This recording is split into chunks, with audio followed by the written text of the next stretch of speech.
In the Industrial Revolution of the 19th century, what humanity basically learned to produce was all kinds of stuff, like textiles and shoes and weapons and vehicles.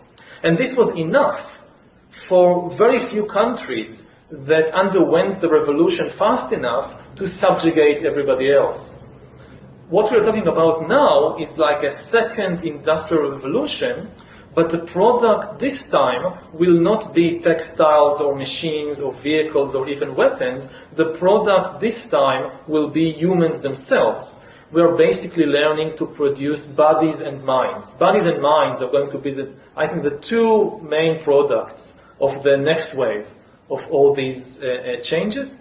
And if there is a gap between those that know to produce bodies and minds and those that do not, then this is far greater than anything we saw before in history. And this time, if you're not part of the revolution fast enough, then you probably become extinct. Once you know how to produce bodies and brains and minds, so cheap labor in Africa or South Asia or wherever, it simply counts for nothing. Again, I think that the biggest question maybe in economics and politics of the coming decades will be what to do with all these useless people. Will be what to do with all these useless people. With all these useless people.